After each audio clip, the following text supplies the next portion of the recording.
북한이 또다시 잠수함 발사 탄도미사일 SLBM을 발사했습니다. 한미 을지훈련 시작 이틀 만에 벌어진 일인데요. 그런데 이 미사일이 일본의 방공식별구역에 떨어져 더욱 논란이 되고 있습니다.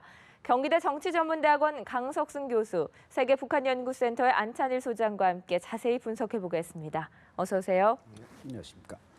북한이 한미 을지훈련 이틀 만에 그리고 태영호 공사의 귀순으로 떠들썩한 이 시점에 잠수함 발사 탄도미사일 한 발을 발사했습니다. 어떤 메시지가 담겨 있다고 보십니까? 네, 일단은 우리가 한미연합훈련을 시작한 지가 지금 이틀 만에 나온 거니까 일단 그 북한 당국에서는 이 UFG 훈련에 대해서 거의 해마다 상투적으로 이것이 연례적인 방어 훈련이 아니라 자기네들을 침략하기 위한 북침 핵전쟁 연습이라고 극렬하게 비난해 왔습니다. 이번에는 북한이 처한 국내외 정황이 예년보다 다소 심각한 상황이라고 볼 수가 있겠죠. 조금 아까 말씀을 하셨지만은 그 영국 주재 공사도 귀순을 했고 또 유엔 차원의 대북 제재가 지금 점차 가속화되고 있고 또 내부적으로는 이 권력 실세들 간의 암투가 지금 상당히 진행되고 있고 거기다 보다 더 중요한 것은 북한 주민들이 생활 사정이 전혀 나아지지가 않았다는 거죠. 그러니까 상당히 어려운 형편에 처해 있기 때문에 무언가 그것을 커버할 수 있는 조치를 내리자. 그래서 나름대로 아마 심사숙고했겠죠. 그래서 조금 전에 멘트에도 나왔었지만은 세 번째 SLBM 잠수함 발사 탄도미사일을 발사함으로 인해서 이 한반도의 주변 정세, 한반도 긴장 고조 를 위한 그 일종의 도발책의 일환으로 볼 수가 있겠죠. 그래서 이것을 발사함으로 인해서 이 한반도 긴장 고조가 된 것은 우리가 아니라 바로 한미가 UFG 훈련을 하기 때문이다. 이런 것이 첫 번째로 짚어볼 수가 있겠고요. 두 번째로는 지금 사드 배치 문제가 좀 상당히 시끄럽지 않습니까? 또 사드 배치와 관련해서 중국과 우리나라의 관계가 조금 불협화음을 좀 보이고 있고 또 북한 당국이 상당히 사드 배치에 대해서 긴장을 하고 있으니까 이 사드 배치 결정에 관련된 정부 그리고 조금 아까 말씀하셨던 영국 주재 공사의 남측 귀순 이런 것들을 통해서 내부 체제를 한번 정리를 해보자.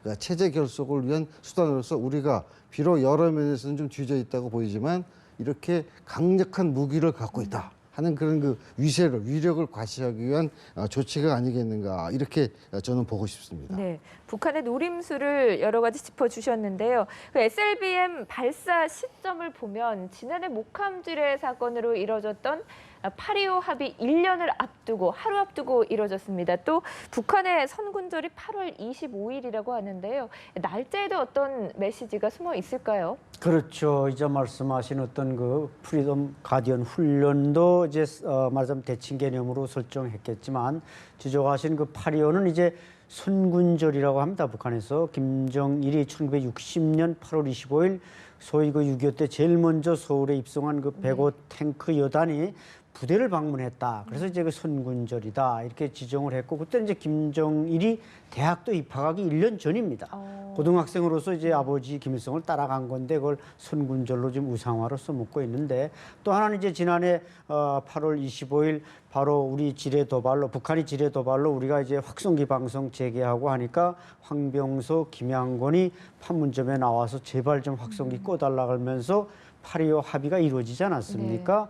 이런 시점에 북한이 다시 도발을 이번에 자행했다는 것은 과거는 이런 어떤 훈련이 우리가 한미합동훈련이 진행될 때는 좀 자제하는 편이었습니다. 북한이 두려움을 가지고. 근데 이번에는 그걸 극복하면서 저렇게 서슴없이 도발했고 또 상당히 지금 성능이 향상된 모습을 보여주고 있지 않습니까? 이것은 제가 볼 때는 우리 한국에 빨리 사드가 배치되고 안정적인 방어 체계가 구축되기 전에 김정은이 지금 계속 핵 선제 공격을 자기네가 말하고 있는데 우리도 한때도 뭐 핵 선제 공격을 말하지만 김정은 역시 어떻게 보면 체제가 붕괴하기 전에 핵 공격을 해서 한반도를 이렇게 한번 공산화하겠다 이런 의지가 있기 때문에 이런 측면에서 우리는 하루빨리 이런 그 사드 문제는 이런 걸 매듭지어서 북한에 저렇게 지금 날로 그 약진하는 이 SLBM 기술 저 뭐 어떻게 보면 수중 킬체인을 만든다든지 뭐 수중 KMDA를 만든다든지 이게 지금 대안을 우리가 찾을 수 없게 북한이 앞서가기 때문에 이에 대한 대안을 빨리 세워야 할 것 같습니다. 네. 내부적으로는 충성심을 더 고조시키고 또 사드에 대응하는 공격 수단이 있다라는 점을 과시하려는 목적도 있다고 보시는데요.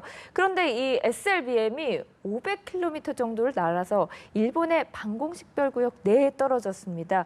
일본 근해까지 날려보낸 것 어떤 의도가 있다고 보십니까? 네, 일단은 북한이 이번에 발사한 SLBM은 4월 달 그리고 7월 달 이번까지 합치면 이제 세 번째가 되겠죠. 네. 네, 두 번째 7월 달에 발사했을 때까지만 해도 이 관계 당국에서는 북한의 이 수중 사출 기술은 어느 정도 돼도 이 비행 기술 정도는 이것이 좀 더 그 완성도가 떨어지지 그랬었죠. 않겠느냐. 네. 그런데 보통 전문가들의 견해에 의하면은 비행 기술 측면에서 300km 이상 정도가 되면 성공한 것으로 보는데 이번에 지금 500km를 날아가지 않았습니까? 그래서 이렇게 북한이 일본 방공식별 구역을 80km까지 침범을 해서 했다는 것은 여러 가지 의미가 있는 거겠죠. 제가 조금 전에 말씀을 드렸듯이 자기네들이 경제 사정은 비록 좋지 않고 외교는 좀 뒤지고 또 이번에 리우 올림픽에서도 나왔지만 체육 성적도 별거 아니지 않습니까? 그렇지만 우리는 다른 데가 갖지 않는, 다른 국가가 갖지 않는 이런 엄청난 위력을 가진 무기를 가지고 있다라는 것을 과시함으로 인해서 일본에 대해서도 경종을 울려주고 이것은 우리가 자위적 조치의 일환이다라고 해서 일본을 압박하려는 그러니까 어떻게 보면은 허세적인 측면도 많지 않을까 저는 그렇게 보고 싶습니다. 그래서 일단은 이 방공식별구역을 침범했다는 것은 일본과의 외교적인 관계에도 적지 않은 문제가 파생이 될 건데 네. 앞으로 이제 그 추이를 좀 지켜봐야 되겠죠. 500km를 비행한 것도 고각 발사에서 500km를 비행한 거고 정상적인 궤도로 발사했다면 1000km 이상 그렇죠. 날아갈 수 예. 있을 거라고 예. 하는데요. 우리 군 당국도 SLBM 발사에 북한이 사실상 성공한 것으로 보고 있다고 합니다. 그 횟수를 거듭할수록 성능을 계속해서 개량하고 있다고 하는데 이렇게 되면 실전 배치도 머지않은 것 같은데 우리도 대응책을 빨리 찾아야 되지 않겠습니까? 그렇죠. 북한이 이 콜드런치 방식 수중에서 압축 공기로 이 탄두를 밀어 올리는 이런 기술은 지금 프랑스나 미국이나 중국이나 한 5개 나라 정도가 가지고 있는 선진 기술입니다. 이것을 지난해부터 거의 지금 1년 사이에 이걸 완성했고 제가 말씀하신 대로 500km까지 날려보냈단 말이죠. 그래서 1000km까지 날아가면 오키나와 기지에 있는 미군이 이제 어떤 공군이나 이게 한반도에서 북한이 남침했을 때 그걸 와서 막아줄 수 있는 공군력이나 무장력들을 초토화시킬 수 있다. 이런 위협이란 말이죠. 그렇기 때문에 우리는 북한이 이렇게 어떻게 보면 북한이라는 게 워낙 이 SLBM이니 특정 분야 핵무기 개발이니 다른 건 다 경제는 피폐돼도 이런 분야는 집중적으로 계속 해오고 있고 그것이 결국 이제 체제 위기가 왔을 때 그걸 사용하겠다는 이런 의지로 볼 때 아닌 게 아니라 사드에 대해서도 한때 국방장관이 앞에 것만 막는 게 아니라 또 SLBM도 막을 수 있다 이렇게 말씀하신 적이 있는데 물론 우리는 사드에 대해서 지금 공개된 것만 알고 있지 사실 그 군사적인 비밀을 다 공개된 것은 실제로 없습니다. 그래서 아마 이론이 맞다면은 북한은 바로 그걸 알기 때문에 사드가 배치되기 전에 사드가 지금 완성돼서 무기 체계로서 역할을 하려면 1년 걸리지 않습니까? 그 전에 저걸 빨리 완성해서 뭔가 쇼부를 보겠다 이런 뜻으로서도 해석한다면은 저기에 대한 대안 마련이 시급한 것입니다. 네. 이 SLBM이 북한이 연내 실전 배치할 가능성도 거론된다고 하니까 빠른 대책이 필요할 것 같습니다.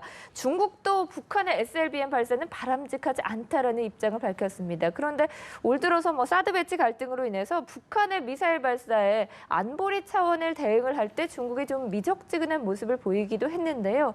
이번에는 어떨까요? 네, 이번에도 저는 큰 틀을 벗어나지는 않을 것이다 이렇게 지금 예정을 하고 있는데요. 왜냐하면 조금 전에 말씀하셨지만 왕이 외교부장이 북한의 SLBM은 발사는 바람직하지 않다라고 외형적으로 표현을 했지만 기실은 그 저변에 깔려 있는 데는 이 사드 배치 결정과 관련한 거기에 대한 불편한 점이 지금 상당히 많이 있지 않습니까? 그리고 중국이 우리 식대로 이렇게 속내를 드러내는 국가가 아니기 때문에 외교부장은 레토릭한 표현을 그렇게 했지만 내부적으로는 우리 한국과 미국, 일본이 공동으로 해서 유엔 안보리까지 끌고 가서 이것을 공론화시키려고 이제 발표도 하고 했지만은 사실상 중국이 참가할 가능성은 여기에 동조할 가능성은 상당히 낮지 않은가. 그 이유는 바로 사드 배치 문제도 있지만 중국이 생각하고 있는 북한의 전략적 가치 그걸 고려했기 때문에 북한이 입으로는 어떻게 잘하겠다, 적극적으로 참가하겠다 하지만 실제 행동에 가서 상당히 소극적이고 미온적인 행태를 나타내지 않을까 저는 그렇게 보고 싶습니다. 네. 그렇다면 이번에도 성명 채택은 좀 힘들 것이다 이렇게 보시는군요. 네, 뭐 제가 뭐 예언가는 아니지만 네. 중국을 쭉 이렇게 연구하다 보면 중국의 입장에서는 그렇게 적극적으로 동조할 가능성이 현재로서 상당히 낮다. 특히 사드 문제도 있으니까 네. 저는 그렇게 보고 싶습니다. 알겠습니다. 안 소장님, 고강도 대북 제재가 실행되고 있는 가운데 중국이 북한을 상대로 무관세 교역인 호시무역을 확대할 움직임을 보이고 있다고 합니다. 이렇게 되면 이건 대북 제재와 역행하는 조치 아닙니까? 그렇죠. 이 북한의 대북 제재 바로 이 관건은 중국이 얼마나 그게 적극성을 가지고 있고 실효적인 제재에 동참하느냐 이거 아니겠습니까? 근데 이제 지적하신 대로 이 호시무역, 무관세 무역을 지금 북한에 대해서 늘려주려고 한다. 이것은 결국 좀 느슨하게 제재에 지금 현실에서 느슨하게 풀어주겠다는 이런 의지로도 평가할 수 있는 겁니다. 사실 뭐 북한의 어떤 철광석, 무산광산의 철광석이나 뭐 무연탄이나 이런 것들은 중국이 아주 값싼 헐값에 가져간다는 것, 이거 외에도 일단 북한을 적당한 외화를 유입시킴으로써 또 중국의 생필품들이 들어옴으로써 북한 체제를 지속시키고 유지시키는데 이제 목적이 있는 것입니다. 그런데 중국이 지금 뭔가 미국에 대한 불만이라든지 사드에 대한 불만, 뭐 남중국의 불만 이런 걸 가지고 북한의 그런 어떤 제재에 대해서 다시 느슨하게 풀어주고 이렇게 한다면 결국 북한의 핵 개발, 뭐 지금 SLBM을 저렇게 촉진하지만 적어도 또 구구절이나 북한 정권 수립일인 구구절이나 뭐 10월 10일 당창건 때나 아마 5차 핵실험을 할 가능성도 열어두었을 때 북한은 결국 올해 안에 SLBM도 자 500km 날라 보냈다. 또 5차 핵실험까지 한다. 그러면 거의 핵무장에 대해서 개발과 투발 수단을 다 갖춘 완벽한 핵보유 국가가 될 수도 있는 것입니다. 이런 상황에서 중국이 이제 와서 호시무역을 늘려준다. 이런 것은 우리로서는 대단히 이거 불편한 일이고 정말 중국이 말로만 제재를 하겠다는 것이지 실제로는 제재를 안 하고 빠지겠다. 이런 뜻으로 볼 때 이것은 상당히 동북아의 새로운 문제가 될 수가 있는 것입니다. 중국 역시 지금 국제사회 G2 국가로서 어떤 책임 있는 역할을 요구받고 있는 상황인데 앞으로 어떤 흐름을 보일지 저희가 좀 주시를 해봐야 될 것 같습니다. 자, 이제 화제를 돌려보겠습니다. 이달 초에 연평도 인근 해상에서 우리 어민이 표류하던 북한 주민들 구조를 했다고 합니다. 그런데 이 어민이 비쩍 마른 몸으로 스티로폼에 타고 손을 흔들고 있었다고 하는데요. 이게 정말 표를 한 건지 아니면 우리나라로 자유를 향해서 넘어온 걸까요? 지금 이제 현재는 관계기관에서 신문 중에 있으니까 아직 그 구체적인 정황은 나오지가 않지만 이번 북한 주민 3명이 어선, 뭐 전마선 정도도 안 되고 현재까지 알려지기로는 아주 2톤짜리 조그만 목선이라고 이제 알려져 있는데 일단 이네들이 진짜 귀순을 하기 위해서 넘어온 건지 아니면 자기네들이 고기잡이를 하다가 표류를 하다 보니까 어쩌다가 넘어온 건지 그거는 이제 유관경에서 발표를 할 텐데요. 근데 우리가 중요하게 봐야 될 사항은 그동안에 북한 어민들이 이 동해나 서해상으로 해서 우리나라에 표류됐다가 넘어온 사례가 왕왕 있었습니다. 그중에 일부는 죽어도 나는 가야 되겠다 해갖고 우리가 다시 송환을 한 적이 있고 근데 이번에 경우는 평국 용천이라고 아시죠? 예전에 김정일이 살아있을 때 폭발 사고 난 그 지역에서 우리 인천 덕적도까지니까 대략 한 400km 된 이렇게 긴 장거리를 표류한 선례가 없는 거죠. 보통 100km인데 200km 정도 되는 데서 이런 점에서 아주 먼 거리에서 왔다 하는 것이 우리가 눈여겨볼 만한 점이고 이네들이 과연 한국에 귀순하겠는가 하는 것을 아마 3명이서 배를 타기 전에 협의를 했는지 아니면 표류하는 과정에서 협의했는지 그건 이제 관계기관이 발표를 할 거니까 조금 기다려볼 만한 건 되고 또 하나 강조하고 싶은 것은 요즘 보도가 많이 되고 있지 않습니까? 우리 뭐 연평도 해상에서의 꽃게잡이 또 심지어는 동해상에서 고기잡이 그 조건을 북한 정부가 중국에 팔았다는 거 아니겠습니까? 그러면 이게 팔았다는 얘기는 바꿔 얘기하면 북한 어민들의 생계를 갖다 상당히 침해하는 거 아니겠습니까? 가뜩이나 어적 자원이 부족한데 중국에게 조건을 팔았으니까. 그러니까 북한 어부들이 생활 수준이 점점 더 나빠지고 있다. 그렇기 때문에 이럴 바에는 차라리 우리가 남쪽으로 따뜻한 남쪽 나라 가자 해서 왔을 수도 있을 것 같습니다. 어쨌거나 제 추정이지만 관계기가 이제 발표를 곧 할 겁니다. 네. 기다려 보면은 될 것 같습니다. 네. 어선을 타고 들어온 어민들도 있었고 지금 방금 얘기한 표류한 주민들도 있고 최근에 보면 탈북으로 북한 당국이 탈북을 막기 위해서 북중 접경 지역의 감시를 강화하고 있다고 하는데요. 물론 뭐 조사를 더 해봐야 알겠지만 육로가 힘들어지니까 이제 바다를 통해서 귀순을 하려고 하는 거 아닌가 이런 추정도 해볼 수 있거든요. 어떻게 보십니까? 그렇죠. 김정은 시대 들어와서 국경을 철저히 봉쇄하고 지금 뭐 또 이제 지적하신 대로 선양 그 북한 영사관 앞에는 뭐 이좀 특수부대 같은 사람들을 배치해서 뭐 탈북자들을 체포하거나 암살하겠다 이런 공포심도 주니까 결국 이게 또 바다가 지금 뚫리는 거죠. 어떻게 보면 바다라는 것이 사실 이 해류를 잘 이용하거나 그러면 또 요즘은 이제 날씨가 그닥 춥지 않기 때문에 얼마든지 쉽게 이 월남을 해올 수 있는 조건이 있고 특히 또 북한이 최근에는 이제 그 판문점 우측에 자유의 다리 부근에 이제 지뢰를 또 매설하지 않았습니까? 이것도 역시 북한군의 어떤 탈북이나 또 판문점은 북한의 조금 고위층 엘리트들이 중국 관광객도 오지만 엘리트들이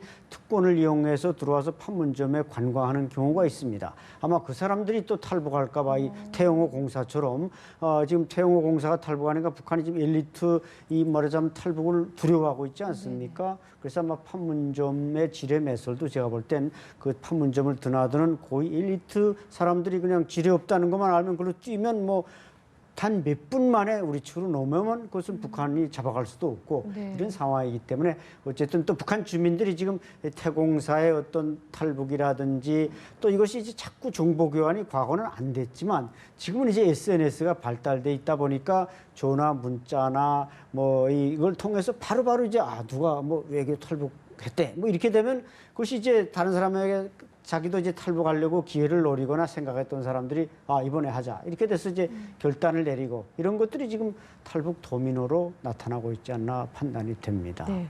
북한 당국의 고심도 깊어지고 있을 것 같습니다만 이렇게 시작된 탈북을 막을 수 있을지는 미지수인 것 같습니다. 지금까지 경기대 정치전문대학원 강석순 교수, 세계북한연구센터의 안찬일 소장과 함께했습니다. 고맙습니다.